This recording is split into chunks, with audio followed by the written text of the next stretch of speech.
odo jama min be ba sori fatule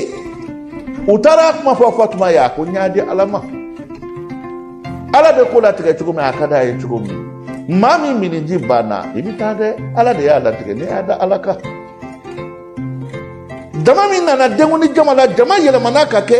den shudu fa shudu jama de denguni jama denguni maketu almami amade to wele tugo ni de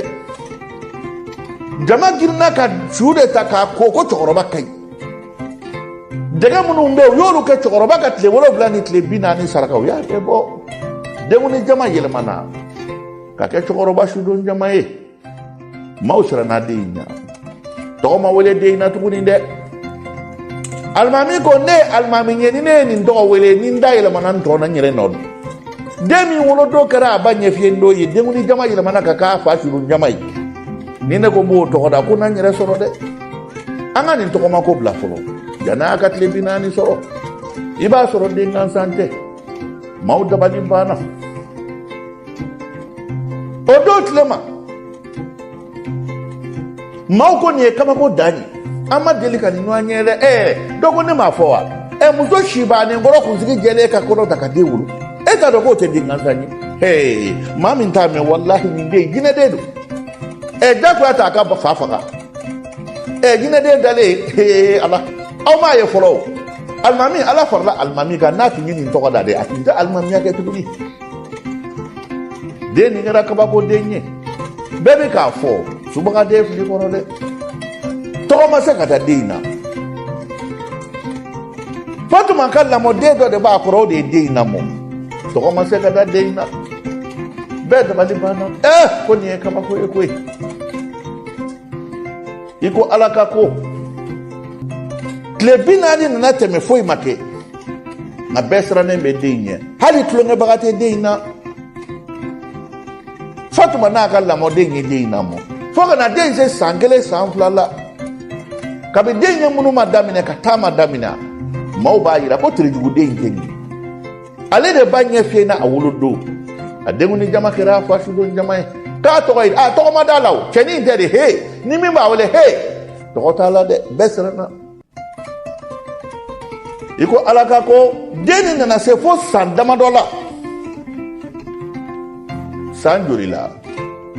na sera sanwulo bla na fa sera sanshegina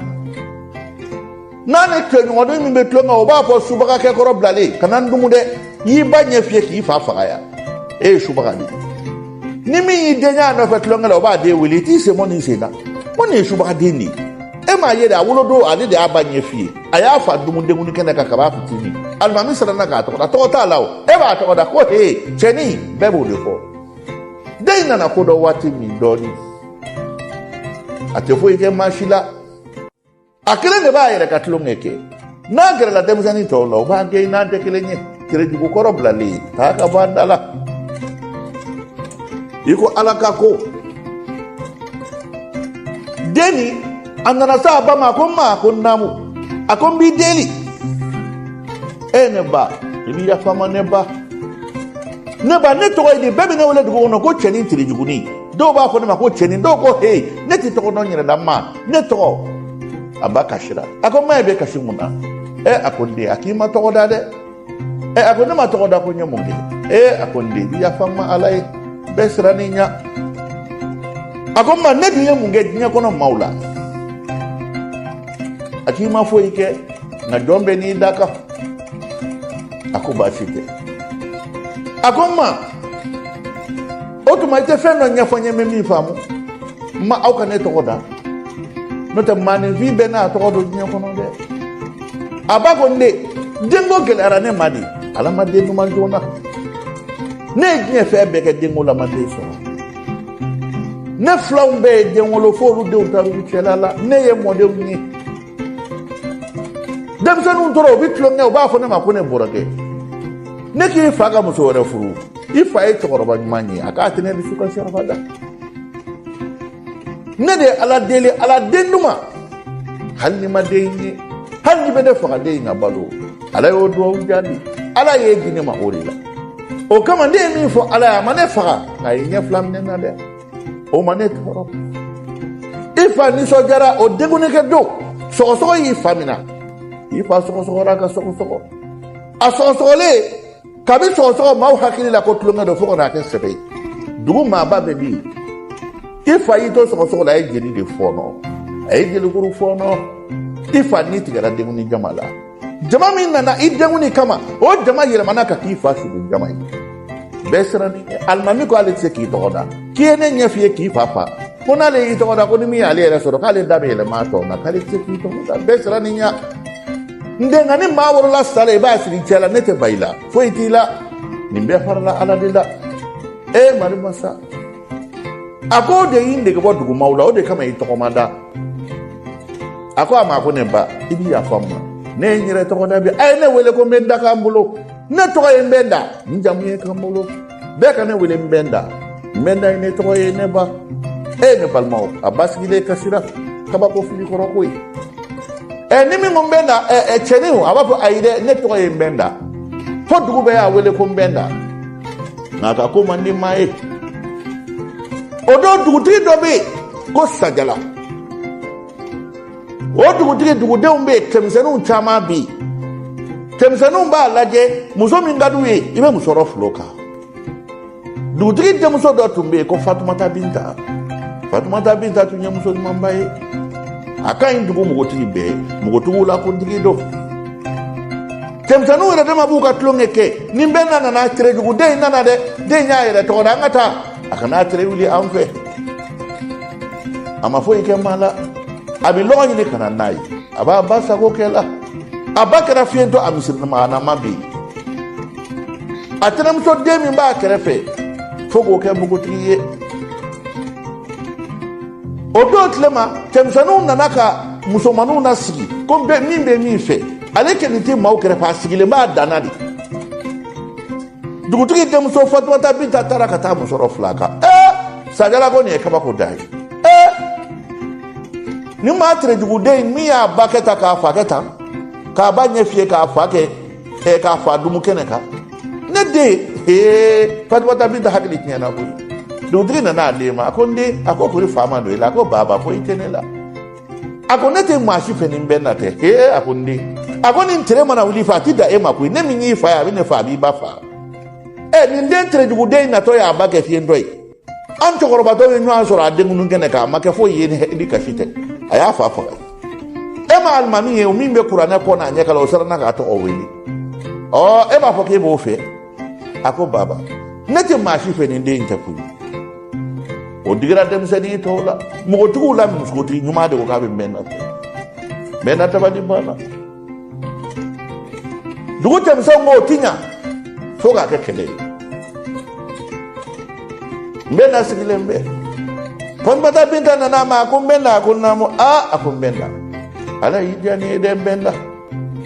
ako Fatumata Binta ye musoro tune ka jarani na mi deli ala kama kira kama ata yorote ne bolo abda yorote bolo mane yi korota ne kera yatime de setene jitene la dugu de nye ne kan bi deli ni ka herebe chemu ala ki ino kambe Fatumata Binta kashira agombena ema afokibi ne fe ne de ko ne bi efe mbena ikadinye ema foike do meni dakala bolo naw nye jalaka nya ala de jalaki ala de dani jugola la tre ala de tay de mbenda ne bi efe ni efe na tenti chawara fe o balla harama de una mbena nanaka na mai nase abama abaka shira Fatumata kashira ako dugutigi de Fatumata Binta ko ka be fa ko ohun ako de akiye bara soro de ako ni dugutigi ako ko ka ne genga bo dugula ka be efitini ki tre ka jugu ko wal ma ko ka ti lafi ne de maso ne ko ki bo de fe ako ma don be ni daka ala bolo koy wallahi ne ba fe na sete anye odo jelike bado be mbena yo wele kana kale bakoto nana mbena ay lonyini ka keme fladi oma ka wurutansa kobo am kan be dugutigi defe no e Fatumata Binta na soro ibise ka tawu anyini anyi aye musorofi nega o jelike ke niye keme flamine ka wurutamine ka tase dugutigi sigilema ago dugutigi sajala ko jeli na kan bani ta kan bani na kan ya kadiwa aka dire aka mandi fana de aka mandi muna ako ne ra mi nye jeli ye ko do digile me na mi na fe folo fama nga e kana dutu de na me o jeli mi me ko nye anaba kinya au kan jeli ke kuma kana me de ako dugu tiga ako nam ako tere dugu de mi bi ga dugu kono subaka de subhana de ako ni de ni ya ye ba fo subhanallah di ako donne godo tere dugu de mi nya ba afa de on ako me na ako de ne wele bi ka woro tani ne ma kone kana odi ejeli ba ma kone kana odi edugutigi ma ko ka daka kalibe edefe no e Fatima Binta dugutigi ne ado ati be ma pui dugutigi ne ba de tina soka dendi dugutigi ni ne la me okora ko ne ka jeli di no te dugutigi ne ba do hali ne point ve atina jayi ne da ba do denti soro na dugutigi nye chi de nyemi na afie kuma kan dugu mi mi bola afonye ngato fai